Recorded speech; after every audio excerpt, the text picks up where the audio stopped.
Welcome back to our channel, and thank you for tuning in and thank you for supporting us.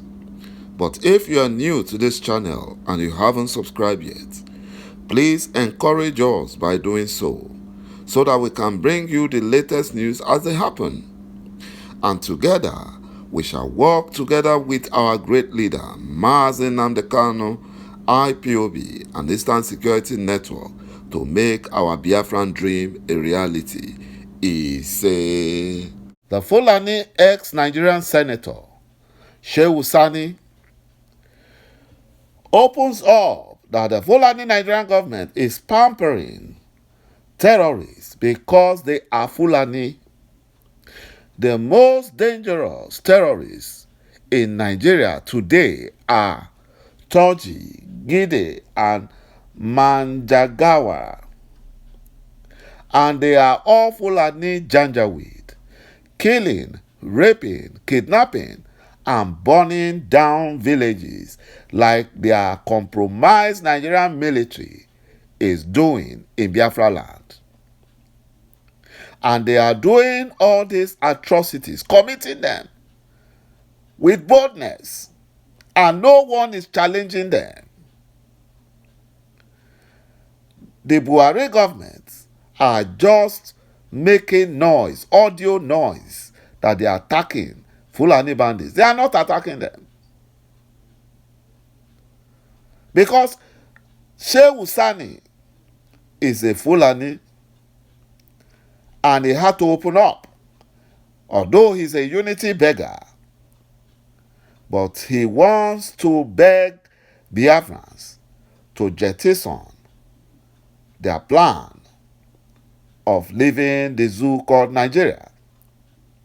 So, and that is why he's opening up to tell the truth, to tell the world the truth, that the Fulani Nigerian government are the ones sponsoring and supporting the Fulani terrorists. You know, Mazi Nnamdi Kanu, IPOB, and Eastern Security Network that are not terrorists. They were kidnapped. That is, our leader, Mazi Nnamdi Kanu, was kidnapped and tortured by the Fulani Nigerian government. That is pampering and covering up for the Fulani terrorist bandits and Boko Haram terrorists. That is what they are doing. Going after peaceful protesters or anyone opposing Buhari, they will go after them. But the terrorists that they know are Fulanis and they are mass murderers. They know where they are, but they are covering up for them.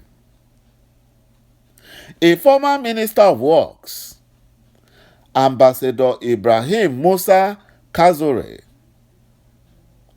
has counted himself among Nigerian politicians that should be jailed for failing the country by embezzling public funds, just like his counterpart or his brothers in the Fulani Nigerian government. He's a Fulani Janjaweed, but he has come out to say the truth, to tell the world that the Fulani Janjaweed, all they know is embezzling public funds, looting, and terrorism. According to Radio France International program, the former lawmaker said all Nigerian politicians are the same, stressing that none has had the genuine interest of the masses at heart. And that is true. Look at the Biafran Efulefu governors. At every little instance, they invite the blood-sucking Nigerian military to kill innocent Biafrans.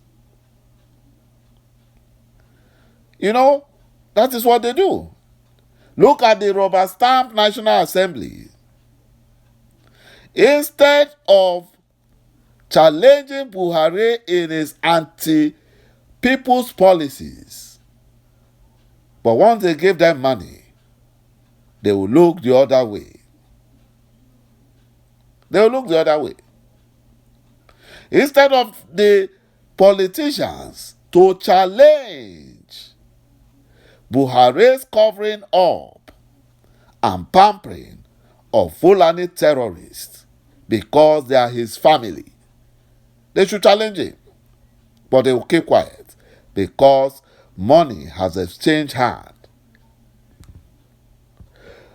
According to the ex-lawmaker, Musa Kazore, he said he had asked Buhari to arrest all politicians who embezzled public funds, including himself, Buhari, but Buhari refused because he is also a culprit.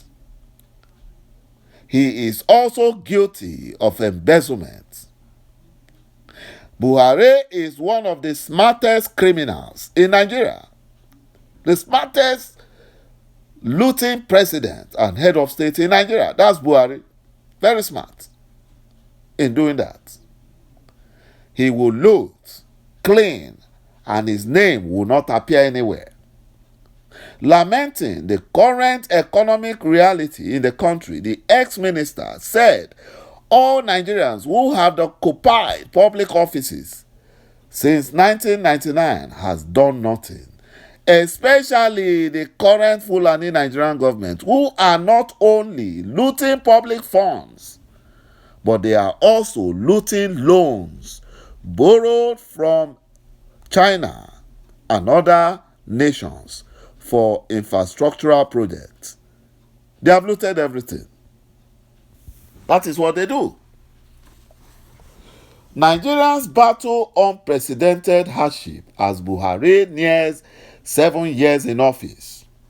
Nigerians' grim socio-economic situation has seen many plunged into poverty as prices continues to surge and basic utilities such as power and fuel remain scarce.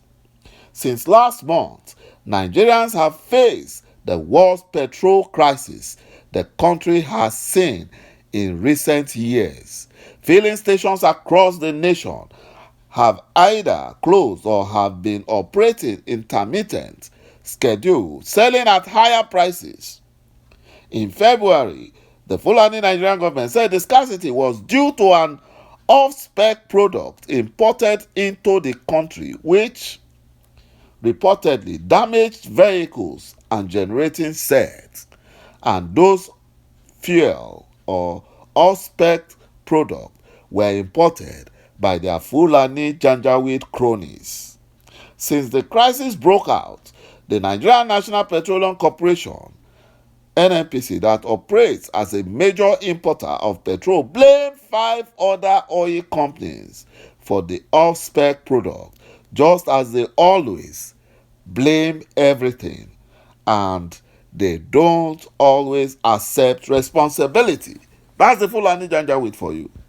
Nigerians have faced unprecedented hardship in recent years, suffering the most in 2 areas Buhari promised to address after taking office, that is, economy and security. Buhari, a former military head of state, lied to members of his party in 2014 at the Stadium in Iguacha, capital of Rivers State, that he would pick competent hands to run the nation's economy, which he said was in poor shape. But he ran the nation's economy aground because of nepotism. By May 29, Buhari will have exactly 1 year to complete his full 2 terms of 4 years each. His 7 years reign has seen the nation endure deteriorating security and economic challenges, with inflation and unemployment at worse level than he met them. the grim socioeconomic situation has had a devastating effect on the people's standard of living, plunging many millions into poverty. The Nigerian National Bureau of Statistics said in 2020 that 40% or 83 million Nigerians lived in poverty. The World Bank estimated that 33.1% of Nigeria's population lived below the poverty line in 2012-2013 before Buhari took over office. Experts says the current situation is bound to be more dire. That is, it will be worse. In recent weeks, electricity consumers across Nigeria have experienced extremely poor supply in some areas and total blackout in most places across Nigeria, despite removing subsidy quietly. The clueless Fulani Nigerian government, in its response, blamed the poor power supply in Abuja and other parts of the country on low water levels in hydro dams in the country, always blaming and would not accept responsibility. With Nigeria electricity supply challenge, many business owners who depend on petrol for their daily operation have had to shut down or operate on a skeletal basis. Amidst the poor state of power and fuel scarcity, both of which are central to the economic productivity, Nigerians have continued to face numerous other challenges that impede growth. This is the reason why Nigeria must disintegrate for Biafran nation to develop and other nations within Nigeria to develop at their own pace.